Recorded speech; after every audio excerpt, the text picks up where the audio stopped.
Friends, நாங்கள் சரண்யா. இந்த video எதுக்குன்னா, நான் வந்து ஃபஸ்ட்டு எடுத்தோன்னா நான் எனக்கு சாரி சொல்லிக்கிறேன். ஏன்னா நான் வந்து இப்போ தான் அண்ணன் கால் பண்ணாங்க. அவங்க எதுவுமே சொல்லலை. நேற்று கூட கொஞ்சம் பேசுனாங்க. நேற்று அவங்களுக்கு கோவம், எதுக்கு நம்மளை திடீர்னு இது பண்ணிகிட்ருக்கா அப்படின்னு அப்படிங்கிற ஒரு வருத்தம் இருக்கும் இல்லையா, அதனால் அண்ணன் அப்படி பேசினாங்க. ஆனால் இன்றைக்கி அப்படி பேசலை. சரி, ஏதோ ஒன்று பண்ணிட்டு போ அப்படிங்கிற மாதிரி சாதாரணமாக பேசுனாங்க. எனக்கு எனக்கு என்ன சொல்லனே தெரியல. எனக்கு ரொம்ப மனசு வந்து ஒரு மாதிரி இருக்குது. என்னடா இது அப்படின்னு. உடனே நான் வந்து அந்த அண்ணன்கிட்டே நான் கேட்டேன், ஏன்னா நீங்கள் அந்த அக்கா வந்து மாதிரிலாம் சொன்னீங்க அப்படின்னு.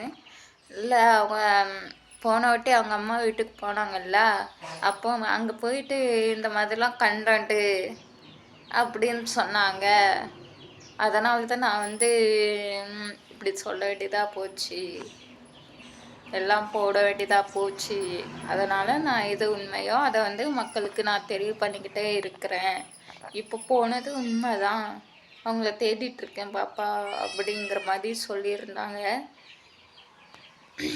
நீங்கள் என்னமோ நினச்சிட்டு போங்க, கமெண்ட் பண்ணுறவங்கெல்லாம். சில பேர் வந்து உன்னோட வாழ்க்கையிலேயே நிறைய பிரச்சனைகள் இருக்குது, நீ அதை முதல்ல பாரு அப்படின்னு சொல்கிறீங்க. அதே மாதிரி உன் ஹஸ்பண்ட் வந்து பேசுகிறது சரியா? நான் சரின்னு எந்த இடத்துலையும் நான் சொன்னது இல்லைங்க. என் ஹஸ்பண்ட் பேசுகிறது எனக்கே பிடிக்கல, அதனால் நான் வெளியே போயிடுறேன். எதனால் நான் வெளியே போகிறேன் அப்படிங்கிறது வந்து மக்களுக்கு தெரியணும் அப்படிங்கிறதுனால தான் நான் வந்து அவர் பேசும்போது அதை லைவ் போடுறது. லைவில் வந்து நம்ம வந்து கட் பண்ணி எடிட் பண்ணி போட முடியாது. லைவில் என்ன நடக்கோ அதுதான் கேட்கும். அதனால தான் நான் போடுறது. இந்த மாதிரிலாம் நான் அடுத்தவங்க கூட வச்சு நம்மளை சந்தேகப்பட்டு, நீ அவனை வச்சுருக்க, இவனை வச்சுருக்க, போகாமல் இருந்தாலுமே இதே பேச்சு தான். நீ யாரை வச்சுருக்க, யார் கூட போகிற, போய் வாழு, சந்தோஷமாக வாழு, என்னையை விட்டுரு.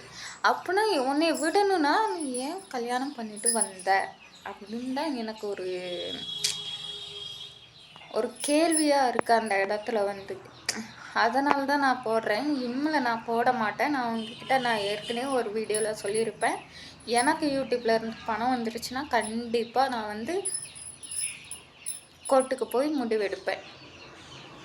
ஏன்னா என் பொண்ணு வளர வந்து இந்த மாதிரிலாம் இருக்க முடியாது.